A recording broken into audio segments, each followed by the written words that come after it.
तो Iran versus Israel युद्ध का दूसरा राउंड शुरू होने वाला है क्या? इसके आसार तो लगातार जताए जा रहे हैं। इजराइल के लिए ट्रैवल वार्निंग का लेवल बढ़ा दिया गया है। अमेरिका ने इजराइल को वार्निंग लेवल 3 में रखा है। खतरा तो इजराइल में भी बहुत है। लेवल 3 हमले की आशंका और अशांति के लिए लगाया जाता है। पहले लेवल 4 कैटेगरी में इजराइल को रखा गया था, लेकिन अब एक लेवल बढ़ा दिया गया है। लेवल 3 का खतरा इजराइल में। पर्यटक स्थल, परिवहन केंद्र और मॉल को निशाना बनाया जा सकता है। ये इस एडवाइजरी में साफ तौर पर कहा गया है। यानी एक तरफ आप देखिए ईरान का एयर स्पेस बंद हो रहा है, दूसरी तरफ इजराइल में खतरा बढ़ रहा है। Major general JK. बंसल हमारे साथ मौजूद हैं, ब्रिगेडियर शरदेंदु हमारे साथ जुड़ चुके हैं, प्रोफेसर संजय भारद्वाज भी हमारे साथ मौजूद हैं। इन सब का रुख करते हैं। सबसे पहले ब्रिगेडियर शरदेंदु, ये एडवाइजरी और ये कदम जो ईरान की तरफ से उठाया गया है, एयर स्पेस को बंद करने का जो फैसला लिया गया है, ये क्या बता रहा है? कैसे आप इसे डिकोड करेंगे?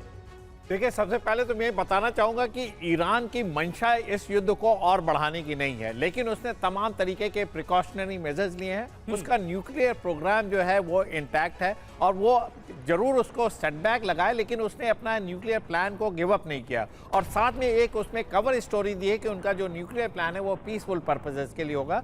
और साथ में जो यूरेनियम इनरिचमेंट का जो उनका जो टारगेट है 90% यूरेनियम को इनरिच करना है, वो उस पर आज भी कायम है। उनके विदेश मंत्री का भी यही बयान आता है और देश का भी यही रुख है। इसी वजह से ये सारे प्रिकॉशन लिए जा रहे हैं। अगर वो इसको परस्यू करता है तो अमेरिका के लिए अनकंफर्टेबल सीन है, इजराइल के लिए अनकंफर्टेबल सीन है। और इसी तरीके का हाई अलर्ट देखिए इजराइल ने भी जारी किया है। युद्ध कभी भी भड़क सकता है। जिस तरीके से प्रीएम्प्टिव स्ट्राइक 13 तारीख को हुई थी, हो सकता आगे आने वाले दिनों में हो। लेकिन ईरान के जो प्रेसिडेंट है पेजेस्कियां, वो एक मॉडरेट लीडर है, वो युद्ध को और बढ़ाना नहीं चाहते हैं। वो तमाम तरीके के जो इसका एडवांटेज लेके ईरान के ऊपर जो सैंक्शन लगे वो हटवाना चाहते हैं। लेकिन शिमरिंग है, एक तरीके से युद्ध का अभी अंत नहीं है। इश्यूज वही बरकरार हैं, दोनों की डिफरेंट ओपिनियन है, इस वजह से वहां शांति स्थापित होना मुश्किल है। लेकिन डोनाल्ड ट्रंप का व्यक्तित्व, डोनाल्ड ट्रंप की लीडरशिप आज की डेट में चढ़ के बोल रही है। वो जिस तरीके से unpredictable time to time statement देते हैं और साथ में जो अपने आप को वो शांति दूत बनाना चाहते हैं, अगर ये युद्ध भड़का तो उनके रेपुटेशन को धक्का पहुंचेगा। लिहाजा मेरा मानना है कि ये एक प्रिकॉशन है, तैयारी है। और साथ में ईरान ने क्लियर कर दिया कि उनका न्यूक्लियर प्लान आगे। ठीक है, ये ब्रिगेडियर साहब आपने इंपॉर्टेंट बात कही। और इस वक्त जो खबरें सामने आ रही हैं और जो एडवाइजरी सामने आ रही हैं, उसको देखकर अंदेशा तो यही लग रहा है कि कुछ बड़ा होने जा रहा है। और देखिए, ईरान में IAEA प्रमुख की एंट्री पर पाबंदी लगा दी गई है। IAEA को परमाणु कार्यक्रम की जानकारी नहीं देगा ईरान। तो ईरान का रुख इस मसले को लेकर, अपने परमाणु कार्यक्रम को लेकर बिल्कुल तटस्थ है। ईरान के फैसले से इजराइल भी अलर्ट मोड पर है। तेहरान को जवाब देने की तैयारी में है नेतन्याहू। और देखिए, एक और बड़ी खबर है। ईरान के फैसले से अमेरिका की टेंशन बढ़ी। परमाणु कार्यक्रम को लेकर बड़ी तैयारी में है ईरान। ईरान के पास 400 किलोग्राम संवर्धित यूरेनियम मौजूद है। ये बड़ी जानकारी आप देखिए, जब फोर्दो न्यूक्लियर प्लांट पर अटैक किया गया था, उसके बाद से ही ईरान से लगातार ये खबरें सामने आ रही हैं कि असल नुकसान तो हुआ ही नहीं, जिसका इरादा था वो तो कर ही नहीं पाया। अमेरिका 400 किलोग्राम जो संवर्धित यूरेनियम है, वो हमले से पहले कहीं और शिफ्ट कर दिया गया था। और अब एक बार फिर यही खबर सामने आ रही है कि ईरान के पास ये यूरेनियम मौजूद है।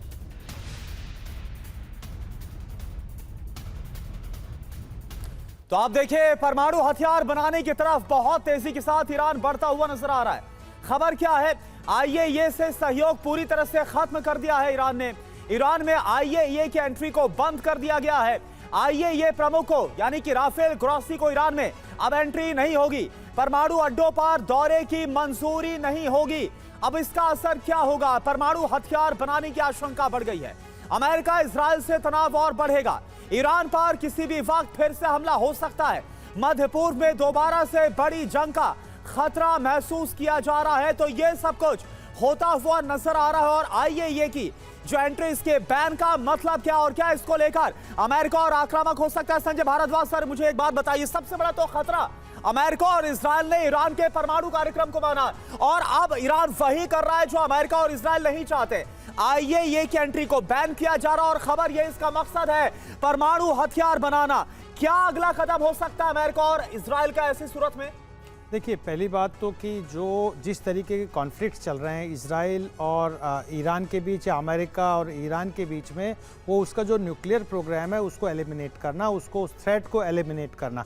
लेकिन मुझे नहीं लगता कि कहीं पर भी जो भी स्ट्राइक किया अमेरिका ने ईरान में कि उस टारगेट को वो अचीव कर पाए हैं। और अभी भी ईरान अपने न्यूक्लियर प्रोग्राम को आगे बढ़ा रहा है और जिस तरीके के जो आंकड़े आ रहे हैं कि 400 किलोग्राम उनके पास में संवर्धित यूरेनियम है, तो निश्चित रूप से ईरान के पास में संवर्धित यूरेनियम भी है, टेक्नोलॉजी भी है और अभी साइंटिस्ट है, पहली बात। दूसरी बात, जहां पर आईएईए की बात आ रही है, तो देखिए ईरान तो पहले इंडिकेट कर चुका है कि अगर हम पे किसी तरीके का दबाव आता है तो हम एनपीटी से भी एग्जिट कर जाएंगे। एनपीटी में आप नोटिस देंगे, आप 3 महीने का टाइम लेंगे, आप उसको एग्जिट कर देंगे। यानी कि वो किसी भी तरीके से जो इंटरनेशनल एटॉमिक एनर्जी एजेंसी है उसकी निगरानी में अपना न्यूक्लियर प्रोग्राम नहीं रखना चाहता, वो अपने न्यूक्लियर। तीसरी बात जहाँ तक आती है कि ईरान ने ये इंडिकेट किया है कि हम अपना न्यूक्लियर प्रोग्राम सिविल पर्पस के लिए इस्तेमाल करेंगे, लेकिन इस पर किसी को ट्रस्ट नहीं है, ना इजराइल को है ना अमेरिका को है और मुझे नहीं लगता कि मिडिल ईस्ट के बाकी जो कंट्रीज हैं